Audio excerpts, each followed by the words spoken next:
8장 1절 보니까 안식이 다 지나고 안식이 첫날이 되는 새벽에 아멘.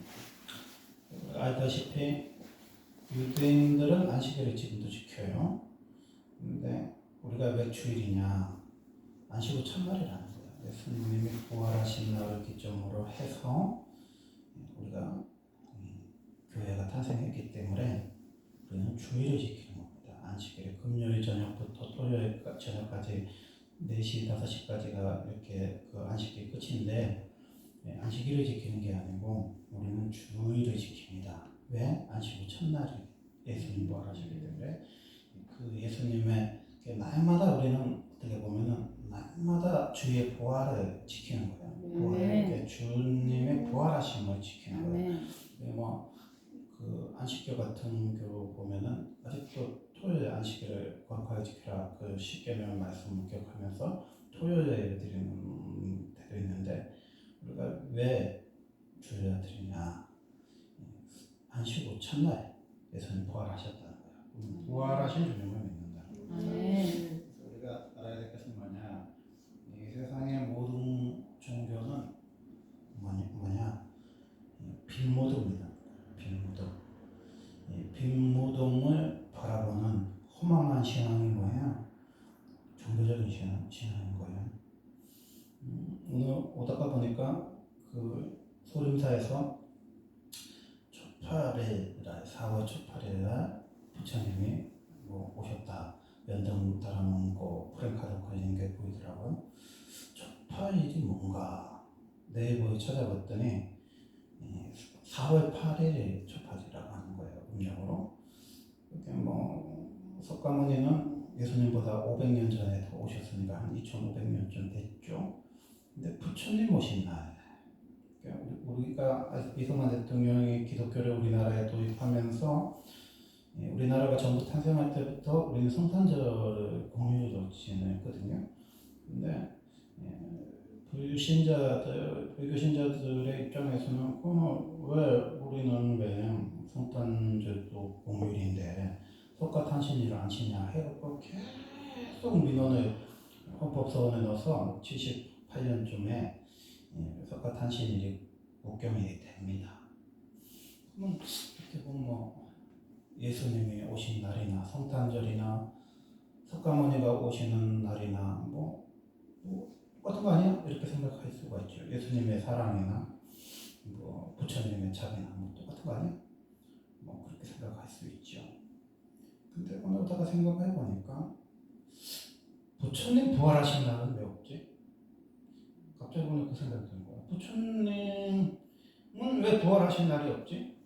우리는 부활절이 있는데 공자님이 부활하신 날 있습니까? 없잖아요. 부처님이 부활하신 날 있어요? 마호메트가 부활하신 날이 있어요? 소크라테스가 부활한 날이 있습니까? 없어요. 근데 우리는 너무 교회 생활에 찌들려가지고 그런 생각을 안 해보는 거야. 그냥 부활절 있으니까 부활절인가 보다 하는데 아니 석가탄신일 날 가면 밥 주잖아요. 공양해갖고 공짜로 밥 준단 말이야. 근데 석가탄신일은 있어. 성탄절 있잖아요. 그런데 왜 부처님은 왜 부활하신 날이 없어? 왜 우리만 부활한 날이 있어? 그래서 뭐야? 사람들은 부활을 믿지 않는다. 예수님 지우기 역사가 있는데 제가 옛날에 현석이라는 애가 대구에서 전화가 왔어요. 중학교 3학년 때. 그 친구가 불신자였는데 이런저런 하는데 걔가 하여튼 종교 몇 등 아닌 수재였어. 근데 경상도 말을 알아듣는 사람이 아무도 없는 거예요, 수원에서. 근데 내가 경상도에서 6년 살다 왔잖아요. 근데 말은 까먹었는데 중학교 내가 1학년 때 왔고 중3 때 걔가 왔으니까 2년 동안 말은 까먹었는데 말은 알아듣더라고. 내가 경상도에서 6년을 살았으니까 고등학교를 나왔으니까. 근데 그 친구하고 이런저런 얘기하다가 그 친구가 뭐라고 그러냐면 야 예수님이 실존인물이야? 그러는 거야. 그래서 내 친구는 이제 그 목사님한테 베드로도 있었는데 걔는 아니 예수님이 죽었다가 살아났다는 걸 안 믿는 사람은 있어도 어떻게 예수님이 실존인물이란 말을 어떻게 할 수 있어? 그랬는데 지금 세상에는요 예수가 실존인물이 아니라고 주장하는 사람들이요 굉장히 많아요. 왜 예수님 뭐 예를 들면 공자님이 실존 인물입니까? 그런 소리 하는 사람은 없거든요. 뭐 석가모니가 실존 인물입니까? 그런 소리 하는 사람도 없어. 근데 예수님은 실존 인물이냐고 주장하는 사람이 나온단 말이에요. 그게 뭐냐? 예수라는 이름 자체를 부르지 못하도록 마귀가 무덤에 사람을 봉인해 놓은 거예요. 예수를 거론하지 못하고 예수님의 이름을 들먹거리지 못하도록 예수의 이름을 언급하지 못하도록 마귀가. 그래서 예수는 실존 인물이 아니다. 그냥 신화적인 인물이다. 그렇게 보려고 하는 사람들이 있죠. 그리고 또 역사적 예수라 해서 예수는 그냥 유대인이고 33세 살다가 죽었다. 그렇게 또 역사적 예수로 예수를 가둬놓으려고 무덤에 가둬놓으려고 해요. 예수가 부활하신 사건은 이 성경책에만 나오는 게 아니라 요세푸스의 역사서에도 나오고 또 빌라도의 고백서에도 나오고 그 당시에 많은 문헌에도 6, 7가지 문헌에 나온단 말이야. 근데 만약에 우리가 11절부터 이렇게 보면은 경비들이 그 예수님의 시체를 제자들이 훔쳐갔다. 이렇게 제사장들한테 돈을 받아 먹어갖고 그렇게 소문을 내서 지금 또 유대인들은 예수를 믿지 않잖아요. 그렇게 끝나잖아요. 마태복음이. 근데 이런 가정을 해볼 수가 있어요. 예수가 정말 죽었다면, 예수가 정말 죽어서 무덤에 갇혔다면 왜 예수님이 어떻게 살아날 수 있냐? 이 가정을 해봤을 때 첫 번째로는 뭐야? 예수가 너무 가난하니까 시체를 구덩이에다 버렸으니까 시체를 막 예수님 말고도 많이 죽었으니까 시체를 못 찾아서 예수님이 십자가에서 살아났다고 제자들이 떠들고 다닌다. 이렇게 주장하는 사람들이 있단 말이야. 근데 그거는 말이 안 되는 게 아리마 때 요셉이라는 사람이 예수님의 시신을 그 장사를 지냈다는 문헌이 나와 있잖아요. 성경에 나와 있잖아. 그리고 니고데모가 300권을 내서 항유를 드렸다는 성경의 본문이 나온단 말이야. 그러면 그 성경이니까 그렇지 않냐? 근데 만약에 거짓말로 지어낼 것 같으면 사내들이 공회원 아리마때 요셉이 예수님의 시신을 수습했다고 하지 않지요. 왜냐하면 그때 당시에 사내들이 공의회는 40명 정도밖에 없어요. 그러면 40명이면 예수의 제자들이 거짓말을 쳐서 예수님은 어디다 갖다 버렸는데 시체를 못 찾아서 예수님 부활했다고 주장한다면, 무덤에 묻힌 게 아니라고 주장한다면, 사내들이 요셉이란 사람이 실존 인물인지 아닌지 문헌을 뒤져보면 나온단 말이야. 근데 40명밖에 없기 때문에 예수님 제자들이 굳이 사내들인 요셉이라는 말을 쓸 필요가 없죠. 실제로 있는 예를 들면 우리나라 국회의원 300명 명단은 쫙쫙 나오잖아요. 국힘당 몇 명, 민주당 몇 명, 개혁신당 몇 명, 조국신당 몇 명 나오는 것처럼 사내들이면 40명밖에 없어. 40명밖에 없어. 그렇기 때문에 요셉이라는 사람이 있냐 없냐는 확실할 수 있어요. 그럼 이런 이야기도 있죠. 예수님이 십자가에서 안 죽었는데 더 죽었는데 살아난 거다. 이렇게 기절했다가 살아난 거냐? 그것도 말이 안 되는 게 예수님을 죽이는 사람들이 다 예수님뿐만 아니라 제수들을 확인합니다. 죽었는지 살았는지. 그래서 예수님 옆에 있던 사람들은 안 죽어서 뼈를 부러뜨려 놨어요. 근데 예수님은 이미 뼈를 부러뜨리기 전에 사망하신 거야. 그래서 그 증거는 뭐야? 옆구리 창을 쑤셨더니 피가 쏟아져 나왔단 말이야. 피가 쏟아져, 그럼 산 사람 배 쑤시면 피 안 나옵니까? 피가 나오는데 이 피가요, 죽은 사람이 흘리는 피하고 사는 사람이 흘리는 피가 달라요. 이렇게 봤을 때 우리가 혈흔을 보면은 이 사람이 살아있는데 피를 흘리는 거하고 죽어서 피가 고여 있어서 나오는 피가 다른 거예요. 그래서 우리 예수님 옆구리는 왜 쑤셨냐? 돌아가셨는데 고인을 이렇게 모독하느라고 굳이 옆구리 창까지 쑤실 필요는 뭐 있나 그러는데, 옆구리 쑤신 이유가 예수님이 죽은 척 했으면은 그 흘린 피하고 죽어서 피가 고여 있어서 나오는 피하고는 그 감식 전문가들이 시체 전문가들이 보면 알 수 있다는 거야. 그렇게 예수님은 죽은 게 아니고 기절했다는 말도 틀렸고 예수님이 가난해서 시체를 어디다가 치웠는데 못 찾아서 예수님이 죽었다는 말도 거짓말이고 예수님이 무덤에 있다는 것은 역사적으로 성인들의 공원에 요셉이라는 사람이 나오기 때문에 그 40몇 명밖에 없는 사람이 나오기 때문에 그때 당시에 사람들이 만약에 제자들이 거짓말을 성경을 썼다면 충분히 말로내서 이거 거짓말이라고 밝힐 수 있단 말이에요. 이렇게 확실한 사실은 예수님이 무덤에 묻혔다. 요셉의 무덤에까지 묻혔다는 거는 역사적인 사실이라는 게 상식적인 결론이라는 거예요. 그러면 예수님이 묻혔는데 1번 시체를 제자들이 훔쳐갔을 거라는 설이 있고 2번 무덤이 저절로 천사들이 굴려서 예수님이 살아났다.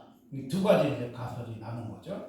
근데 예수님이 제자들이 예수님의 시체를 훔쳐갔다고 주장하는 가설이 왜 틀리냐?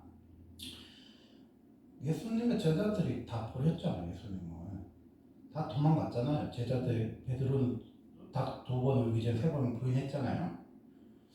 제가 이제 금요일에 예배를 끝나고 일찍 걸어왔는데 우리 집사람 그러는 거예요. 아니 예수님 십자가 돌아가신 날 왜 다 버렸다 그런 소리를 하냐고 나한테 막 그러더라고.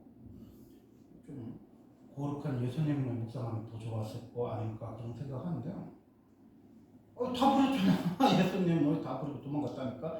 그래서 심지어는 뭐야 예수님 십자가를 처형당하는 순간에도 나타난 사람이 없어. 왜? 예수님이 정치범으로 십자가에 처형당했다는 소리는 그 내란 동조 세력이잖아. 제자들은 수제자들은. 그러면 뭐 다 처형당한다는 소리야. 그러니까 네가 나사렛 그 당이냐 그랬을 때 베드로가 뭐라고 했어요? 아니라고 했잖아. 왜 아니라고 그래? 그 당이라 그러면요 즉배 심판돼서 같이 처형당하는 거야. 그 강도 옆에 베드로도 처형당하는 거야. 그러니까 이건 죽고 사는 문제란 말이야. 그러니까 아니라고 했잖아. 베드로가 3번이나 아니라고 했잖아. 막 저주하면서도 아니라고 했잖아. 예수님 나 예수 모른다고 막 저주했잖아. 그게 우리 현실이란 말이야. 아니 그런 제자들이 다 예수님을 버리고 도망가고 예수님 부인하고 저주한 제자들이 미쳤다고 그 예수님의 시체를 훔쳐갑니까? 그 예루살렘이라는 데가 이스라엘 나라 전체가 전라도만한 나라인데 예루살렘이 얼마나 크겠어? 뭐 9천만 하겠어 얼마나? 되게 많을 거 아니야? 그럼 시체를 훔쳐갖고 도망가면 로마 군병이 짝가졌는데 못 찾아낼 것 같아요. 그리고 그 성전 근위라든지 헤롯 군대라든지 다 풀면은 예수님의 시체를 훔쳐다가 오다가 괜찮아. 시체를 훔쳐갈 만큼 용기가 있었으면 예수님을 뺏기지 않고 저항하고 싸웠겠지. 그렇게 무기력하게 예수님을 뺏기고 예수님을 부인하고 저주하고 숨어갖고 요한 말고는 아무도 나온 사람이 없는데 어떻게 예수님의 시체를 훔쳐가냐고. 죽은 예수를 위해서 목숨을 걸 제자들이 누가 있어. 그게 말이 안 된다는 거야. 제자들은 죽은 예수를 위해서 목숨을 걸지 않습니다. 우리도 죽은 예수를 위해서 목숨 걸 필요 없어. 만약에 예수님이 석가모니나 공자님처럼 그냥 죽었다면 우리는 그 예수를 믿을 필요가 없어요. 예수가 그냥 죽었으면 그냥 성인이고 그냥 4대 성자인 거예요. 그냥 훌륭하신 분인 거야. 그냥 뭐 열사일 수도 있고 훌륭한 선생님일 수도 있고 뭐 혁명가일 수도 있겠죠. 사람들이 생각할 때.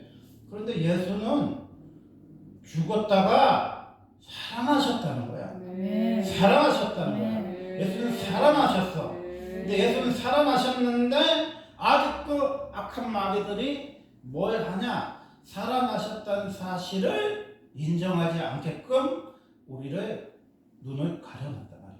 그래서 이 예수님의 제자들은 단 한 명도 뭐예요? 예수님의 말씀을 믿고 무덤까지 간 사람 아무도 없어. 그런데 시체를 훔쳐갈 가능성도 없고 그를 훔쳐갔다면은 군인들하고 싸울 가능성도 없고 군인들에게 뺏어갖고 그 돌무덤을 그 굴려내는 게 쉬운 게 아니잖아요. 여러 명이 가야 굴릴 수 있잖아. 그럴 수도 없고 또 훔쳐갔다 그래도 붙잡혀갖고 처형당하겠지. 말도 안 되는 소리인데 유일하게 그 예수님을 만나러 갔던 사람들은 제자들이 아니고 막달라 마리아와 다른 마리아가 무덤에 오르고 갔다니. 아멘. 그냥 여자들이 갔다 이러면은 지어낸 얘기일 수 있는데 왜 사람의 이름이 구체적으로 나옵니까? 이거는 무엇을 말하냐? 역사적인 사실이라는 거야. 역사적인 사실이야. 그러면 이게 후대지만은 제자들이 남사스러운데 베드로로 갔다 이렇게 써놔야 되지 않아? 근데 베드로가 미신 또 이게 깎이는데 이게 역사적인 사실이니까 베드로는 안 갔다고 이렇게 나오잖아. 그러니까 예수님 제자는 한 명도 뭐예요? 무덤 앞에 간 사람이 없어. 죽은 예수가 손절한 거야. 손절해야 사는 거야, 사는 거. 예수를 모른다고 그래서 살고 죽은 예수 시체 근처에 가지를 않아야 예수의 흔적을 지워야 사는 거고, 디베다 바닷가에서 고기 잡는 것도 뭐예요? 다시 업으로 가야 밥이라도 먹고 사는 거예요. 예수를 잊어버려야 돼. 3년 6개월 따라다니는 예수님이 신드롬이고 오아시스에 그간 분이란 말이야.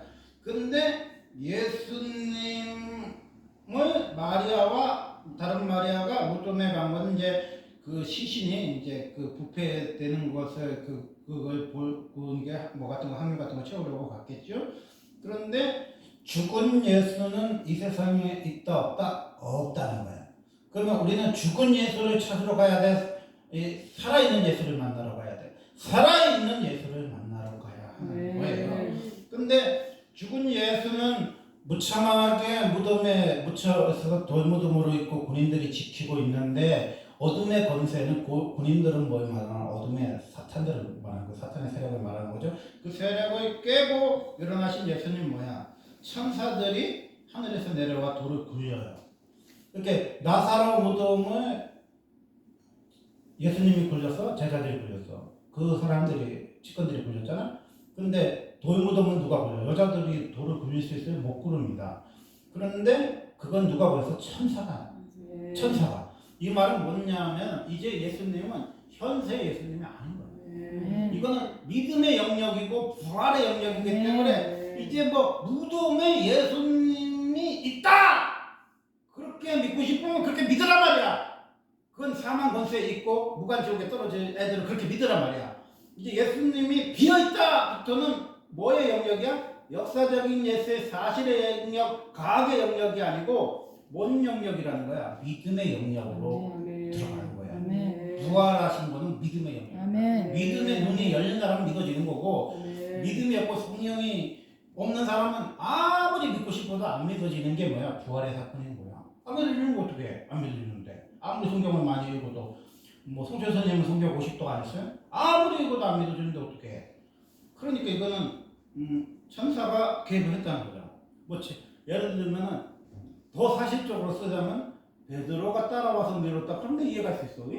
근데 여자들은 돌무덤 못 옮기잖아. 그럼 그 군인들은 옮겨주겠어? 자기들이 예수님 시신 없어지면 죽는데 그게 군인들이 절대 안 옮겨주지. 그런데 돌무덤을 누가 올렸어? 천사가 돌무덤 돌려줬다는 거잖아. 이러니까 뭐야? 내가 만약에 지금 천사 봤다 그러면 뭐라고 그랬어? 이단이라고 그러겠지. 이단이라고 당연히. 그래 안 그래? 근데 예수님 시대를 가만히 봐봐요. 예수님 태어난 거 말고 천사가 나타났다는 본문이 있어 없어? 없잖아. 예수님이 태어날 때만 천사가, 과거에 천사가 그 마리아하고 요셉한테 얘기하고 천군 천사가 내려서 춤추고 쫓아가잖아. 지극히 높은 곳의 영광이야. 이 땅에서 입은 자들에게 평화라고 막 얘기하잖아. 그러면 그놈의 천사가 33년 동안 안 나타났는데 예수님 부활하실 때 천사들이 돌을 굴려나? 그러니까 이 말을 누가 믿냐고. 돌이 믿겠어? 누가 믿겠어? 해민이 믿겠어? 누가 믿겠어? 의외로요, 교회 다니는 사람 많아요. 해민 스님도 교회 다니는 사람이고, 돌도 그 엄마 권사가 그렇잖아. 예수를 믿지 않잖아. 그럼 왜 안 믿냐? 이거는 천사라는 말에 안 믿는 거야. 보이지 않는 존재를 믿습니까? 과학이 보이지 않는 존재를 믿어? 보이는 것만 믿는 거예요. 믿음이라는 거는 보이는 걸 믿는 게 아니야. 보이지 않는 걸 믿는 거죠. 유물론이라는 게 뭐야? 보이는 것만 믿는 거잖아. 근데 보이지 않는 세계가 있다는 게 뭐야? 믿음의 기초잖아요. 네. 그러니까 믿음이라는 건 뭐냐? 천사의 존재를 믿는 거죠. 아멘. 아니 천사가 사람이 사는데 아니 그렇듯하게 이야기를 지으자면 아니 베드로하고 야고보가 두 명이 그 문병들 뒷다리 한 명씩 잡고 다른 제자들이 덮쳐가지고 돌을 굴렸다 그러면 또 그것도 내가 해서 백고양고에서 그럴 수 있을 것 같은데 아니 갑자기 난데없이 왜 천사가 나와? 세례요한 목자릴 때 천사는 뭐 했어? 예수님 십자가에 못 박힐 때 천사는 뭐 했는데? 아니 아무것도 안 하고 있다가 예수님이 비참하게 죽었는데 돌을 굴려놨다? 그래 누가 이 예수님이 십자가에서 부활했단 말을 믿겠냐고. 우리는 2000년 동안 하도 설교를 들으니까 아무런 이 머리에 이 내가 지성이 없고 이게 생각하는 근육이 없어서 그냥 믿어줘. 그냥 그것도 좋긴 하지만은 우리가 생각해 보라고. 아니 예수님이 그렇게 배고팠을 때 천사가 내려왔으면 예수 굶었겠어? 근데 아니 사탄이 나타나서 돈으로 떡을 만들어 먹으라며. 그런 예수님한테 그리고 성전에서 뛰어내리라며. 그럼 천사들이 받든다며. 그놈의 천사는 어디로 갔는데 예수님이 성전에서 뛰어내릴 때 안 받들어. 그 예수님 배고픈데 가서 죽이라도 끓여드려야지. 하나님 아들이라며. 근데 죽은 안 끓여주고 예수님 왜 굶고 앉아있어? 천사가 돌을 옮겨놨다는 거예요. 뭔 돌을 옮겨놔? 무서움의 돌을 옮겨놓는 거죠. 아멘. 두려움의 돌을 옮겨놓는 거죠. 아멘. 불안의 돌을 옮겨놓는 거죠. 전 세계가 1위부터 7위까지가 다 불안해요. 지금 미국은 안 불안할 것 같아요. 미국도 불안해요. 트럼프 불안해. 트럼프 지금 계속 탄핵하자고 막 지금 난리가 아니야. 이러다가 미국 망한다고 막 그래요. 미국이 지금 전 세계하고 지금 싸우자고 그러잖아요. 유럽하고도 싸우고 중국하고도 싸우고 관세 전쟁 하잖아요. 그 지금 미국도 망할까봐 엄청난 뭐 이게 막 주가가 떨어지는데 미국의 부자가 우리나라 부자하고 비교가 안 되잖아요. 100조씩 손해를 본다는 거예요. 트럼프가 막 부자 관세를 막 때리니까 5%만 관세를 올려도 엄청난 거래요.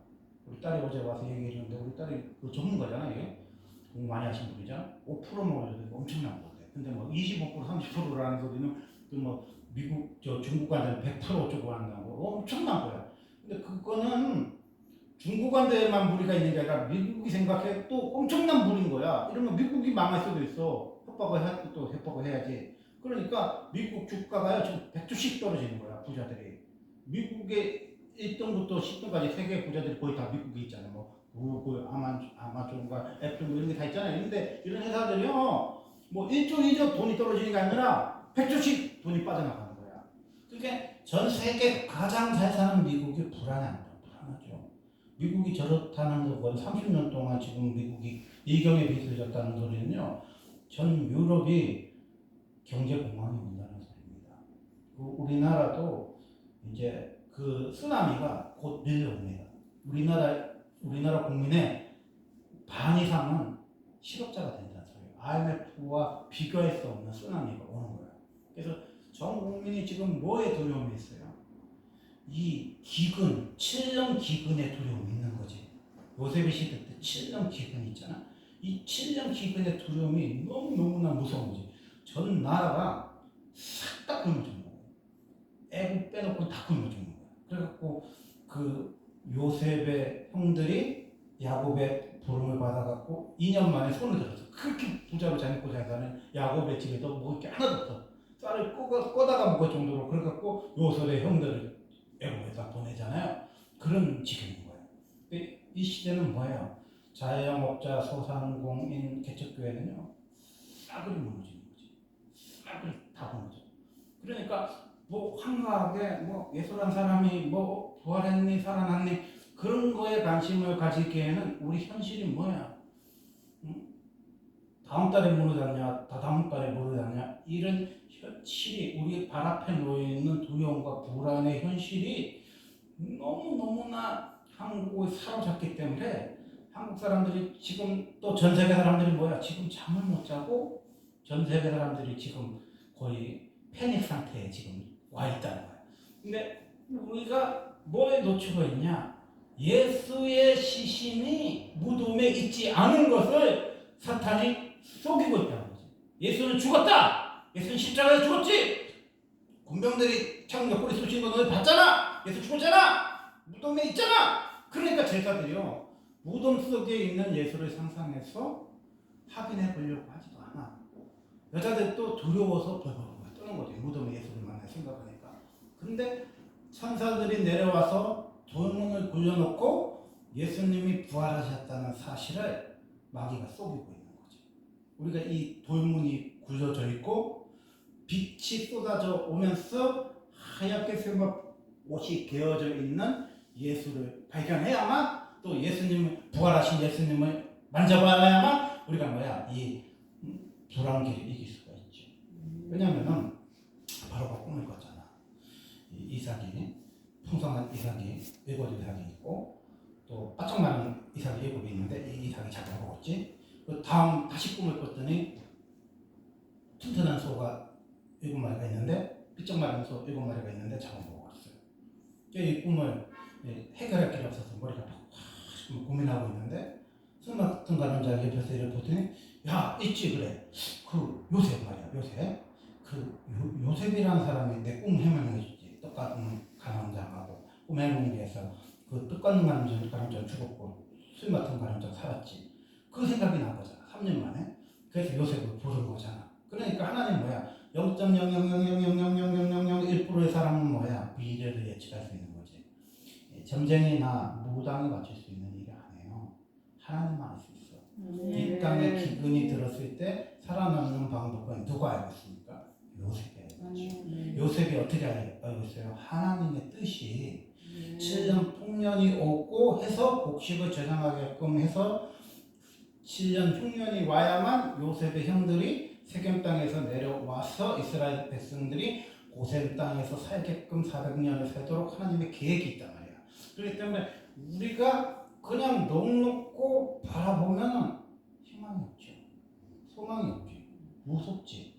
근데 요즘에 뭐 이게 한두 해 된 건 아닌데, 요즘에 수도권에서 부목사 구하기가 하늘을 뺐다고 힘들다. 그 소리가 뭐야? 사망의 권세를 이길 사람이 아무도 없다는 겁니다. 신학생이 뭐 하는 사람이야? 여러분 신학교 믿음이 좋은 건 가는 것 같죠?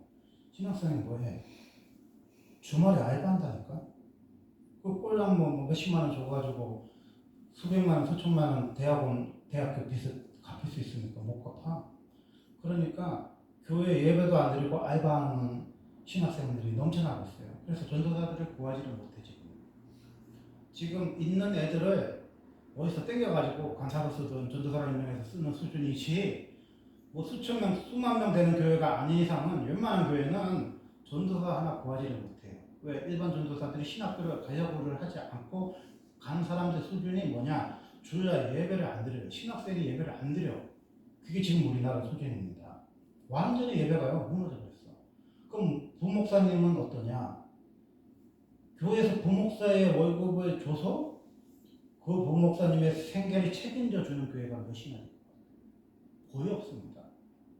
개혁교회, 중앙교회를 빼놓으면. 그럼 목사님 뭐해요? 평상시엔 알바하는 거죠. 평상시엔 자기 일해. 뭐 복지관 같은 뭐 할머니들 돌봐주든 뭐 어린이집 차려 운영하든지 해. 그리고 와서 뭐야, 주일날만 봉사를 하든지 토요일까지 나오니 그거 갖고 지금 부목사들하고 담임 목사하고 논쟁하고 싸우고 있어요. 우리가 흔히 생각하는 것처럼 목사님 하면은 only all 타임은 풀 타임은 주님을 위해서 헌신한 사람이라고 생각해요. 우리는 선지 생도도 또 그렇다고 생각해. 근데 지금 현실이 뭐야?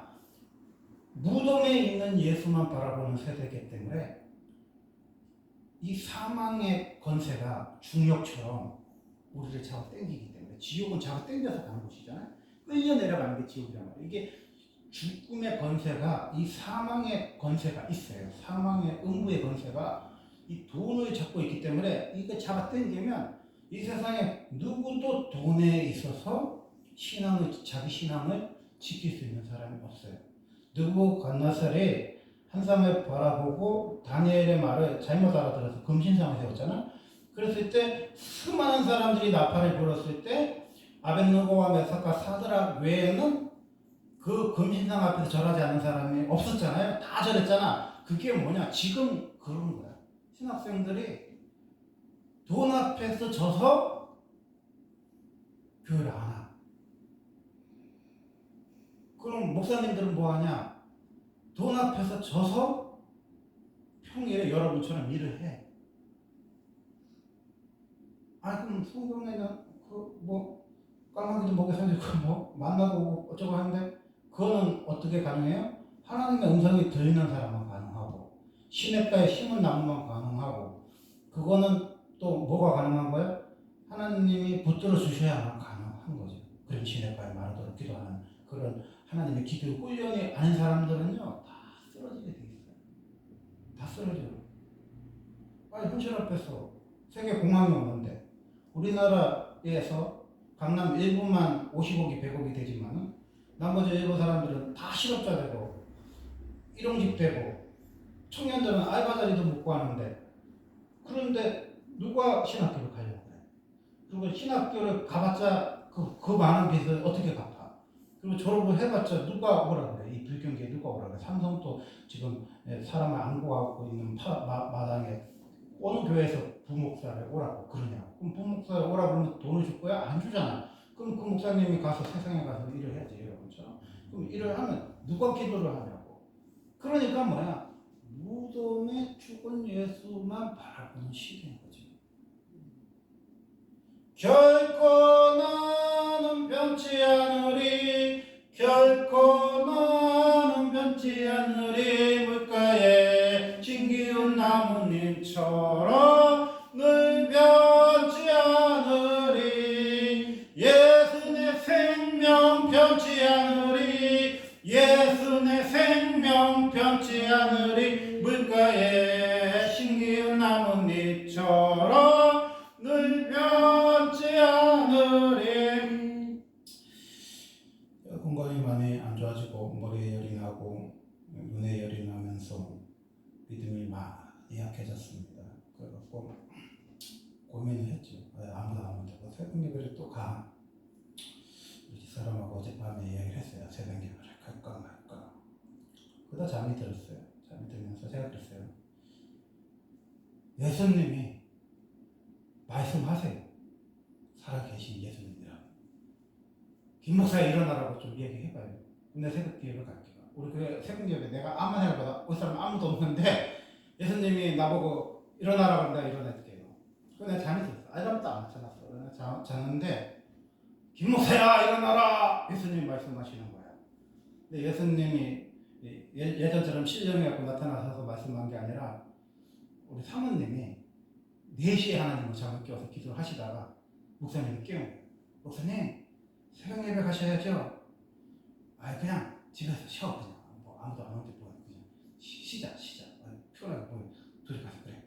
그리고 자다가 보니까 정신이 맑아졌어요. 정신이 맑아져가지고 자면 뭐해 뭐 자면 마음 편하겠어. 가야지 하고 옷을 주섬주섬 입어서 딱 보니까 참된 교회 사람들이 이렇게 줄을 서고 예배를 드리러 오더라고요. 큰 교회는요 부활절이 예수님 부활하셨어. 근데 작은 교회는 예수님 무덤 속에서 안 살아나셔갖고 새벽 예배를 드리는 교회가 우리 교회만 그런 게 아니라 아무도 없어요. 여러분 제가 40대 전반만 해도요 그런 거 상상 못했어요. 목사 자리가 없으면 집에서 선면한 예배를 드릴 때, 뭐 성교나다가 예배 드릴 때 있었어서 예배에 문을 뜬 적이 없습니다. 그런데 제가 병이 걸리고 몸이 아프고 경제적으로 어렵고 하면서 사탄이 뭘 누르냐? 이제 순교를 할래? 네가 예수를 믿으려가 아니라 예배를 드리려 말자는 신앙이 된 거예요. 그래서 제가 어젯밤에도 많이 얘기했어요. 투잡을 뛰는 목사님들 택배를 하는 목사님들, 대리운전하는 목사님들, 네가 뭐라고 그분들을 말하냐? 그분들을 얼마나 살려고 그 세상 일을 하면서 그 교회를 해보려고 그러신 분들, 네가 뭐라고 얘기하냐? 저는요, 기도가 쉽지 않을 거라고 생각했어요. 내가 가지고 있는 열정이, 주님을 사랑하는 마음이, 내 혼에 주님을 사랑하는 그 믿음이 식어지지 않을 거라고 생각했어요.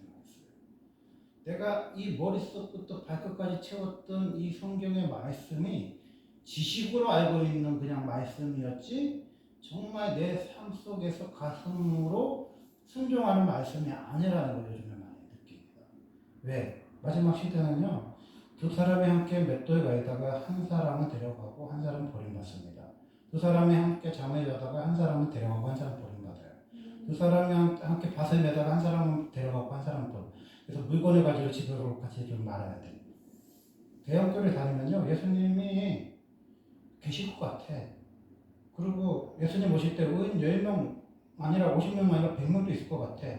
근데 지금 우리가 이렇게 살아보면은 시골이나 선교에 가도 오늘 부활절인지도 모르고 밭에서 일하는 집사람들이 있듯이 아무도 예수를 안 믿고 관심이 없는데 가면 내가 나의 신앙을 지킬 수 없다는, 정말 나는 연약한 존재라는 것을 하나님 앞에 철저하게 회개할 수밖에 없는 거죠. 제가 그렇게 주님을 사랑하고 이 예배를 사수했던 게, 그 굳은 결심이 4년 만에 무너졌어요. 우리 집사람 가고 2년 지나서 제가 무너졌어요. 4년쯤 됐을 때. 어떤 현상이냐? 이제 주님, 저 새벽 예배 안 드립니다. 아무도 안 오는데 내가 왜 드립니까? 4년 동안 나 혼자 예배 드렸는데 이제 안 드립니다. 그리고 통교팀을 하루 종일 우리 집사람도 없이 월요일부터 금요일까지 걔네들 맞이하고 토요일 자고 있는데 누가 나를 막 깨우는 거예요. 그래서 일어나 보니까 우리 교회 형제가 깨우는 거예요. 그래서 이제 예배를 드리고 왜 깨웠냐 물어봤더니 꿈에 우리 아버지가 지금이 잘 때냐, 지금이 잘 때냐 그렇게 뚜렷하게 말씀하셔서 잠자고 계시는 목사님을 깨웠다 그랬어요. 근데 주님이 저를 2번 깨웠어요. 무슨 달구 새끼가 그러니까 제가 3번 예수님 부인하고 회개한 건 아닌데, 또 생각해 누가 와? 아무도 안 오는 교회 누가 와? 한 번 더 예배를 드리면 더 피곤해갖고 예배 드리기 힘든데, 이게 언제부턴가 부활절은 그냥 행사인 거야. 계란이나 삶아가지고 나눠주는데, 이제는 계란은 누가 삶아줘서 그냥 몇 개 주는 거지, 그냥 행사지, 그냥 연등다는 행사지. 정말 주님이 부활하셨든지 시체를 훔쳐갔든지 뭐 예수님이 시체를 못 찾든지 그건 내 인생의 관심이 아닌 거지. 이제 어떻게 먹고 사냐. 근데 병 걸렸는데 뭐 옛날처럼 막 연발이 세갖고 병이 낫는 것도 아니고, 돈이 있어서 병원에 가서 치료를 받을 수 있는 것도 아니고, 내가 이제 다 죽게 생겼는데 나는 이제 앞으로 병 걸리고 교회 문 닫으면 어떻게 살까. 그 고민과 그 두려움이 마귀가 밀려오는 거죠. 어떤 형제가 미국에서 암이 걸렸는데 그 두려움이 막 밀려오는 거예요. 이 집을 팔아가지고 암 막 투병을 하다 보면은 내 딸들이 아직도 어린데 나 그러다가 노숙자 되면 어떡하냐고 막 고민을 하는데, 이웃에 있는 집사님이 와서 예배를 드려주면서 그 노숙자의 영을 막 쫓아내는 거죠. 마귀는 최악의 상황을 계속해서 묵상하고, 너 봐봐, 너 이웃에 너한테 책 보내주시는 사모님 있지? 네 마누라는 그렇게 될 거야. 너는 그 목사님처럼 뇌출을 쓰러져가지고 정신이 나가갖고 입이 돌아가면서 춤 질질 흘리면서 너 그렇게 살 거야. 네가 그렇게 바라보고 네가 그렇게 사랑하고 성까지 가고 개척하면서 그렇게 굶고 금식했더니 네 몸 다 망가지고, 네가 그렇게 기도만 했는데 돈이 빚져가지고 이제 교회 문 닫고 너는 그렇게 비참하게 있었고, 네 마누라는 그런 목사 살리려고 이혼도 안 하고 그렇게 살아보려고 그렇게 고생하면서 살 거야. 마귀가 계속 나를 찾아옵니다. 마귀가 계속 찾아와. 예수님은 분명히 세명으로 말씀하십니다. 누구를 통해 말씀하죠? 깨어있는 한 사람을 통해서 말씀하죠. 이 지구상의 이 부천 큰빛교에 모든 사람이 다 잠들어 있어도 한 사람은 깨어있어요. 그게 옛날엔 나라고 생각했죠. 그러니까 여러분 엄청 깎겠죠. 근데 내가 아니더라고. 우리 사모님은 깨어났어. 4시 깨웠어. 그러면서 목사님 교회 가시죠. 내가 큰 교회 목사거나 중형교회 목사면요 누가 떠밀어도 가지. 목사가 부활절이라 안 올 수가 없잖아. 근데 아무도 안 오는 교회는요 목사도 여러분과 똑같은 거예요. 믿음이 없는 거예요. 안 오는 거예요. 그런데 뭐 새벽 예배도 안 드리고 와서 뭐 예수님 부활하셨다고 아는 인간이 뭐 성경을 어디서 뒤쳐가지고 막 예수님이 부활하셨습니다. 그러고 있으면 예수님이 얼마나 웃기겠어요. 먹고 살려고 영을 쓴다 그러겠죠. 저는요 내가 가지고 있는 모든 것을 다 부정합니다. 나를 이제 부인합니다. 그 신학생들 이해가고요. 주말에 알바하는 목사님도 이해가고 공유 예배 드리는 교회 다 이해가요.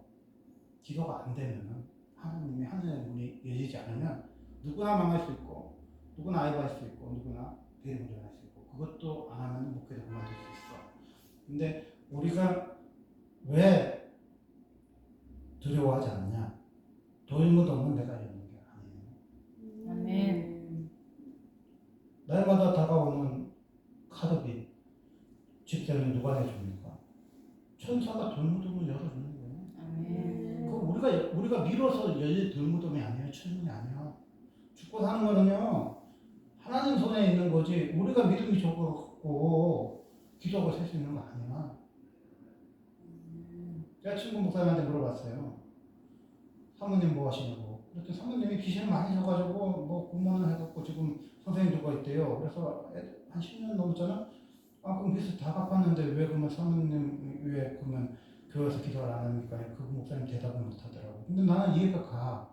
빚을 한번 접은 사람들은요 빚을 져서 월세로 내려가고 전세로 내려가고 망해본 사람들은요 그 두려움이 있어. 또 목사하고 상하고 저러고 기도하다가 또 빚지면 누가 갚아줘. 이제 나이는 먹었는데 목사님 말씀대로 옛날에 막 철야했는데 이제 새벽에 일어나기도 힘든데 나이가 이제 그런 나이가 됐는데 50에 쓰러지면 중풍 오잖아요. 알츠하이머병 오잖아. 그런 나이인데 입 돌아가는 나이인데 무섭잖아. 그게 뭐야? 돌무덤이라는 거. 우리가 예수님의 초상화에 침을 뱉고 성경책에 발로 밟는 게 예수님을 배도하는 게 아니라 교회 문이 닫히는 게 배도입니다. 저는 그런 생각을 해요. 내가 은퇴를 했을 때 옆에 있는 교회를 가실까? 우리 동네에 아는 권사님이 그 교회 다니는 사람 많은데 나를 보고 목사님 어쩐 일로 왔냐고 그러면 내가 창피해갖고 못 다닐 것 같고 개척교회를 가려고 하면 개척교회 새벽예배 드리는 교회가 어딨어. 그건 뭐야? 새벽예배를 갈 교회를 엄청나게 고민하죠. 이 돌무덤이 열려있는 교회가 새벽예배를 드리는 개척교회가 있어 없어요? 없습니다. 그게 지금 한국교회 현실이에요. 이 예배의 돌무덤을 불러내야 돼. 우리 힘으로는 안 돼.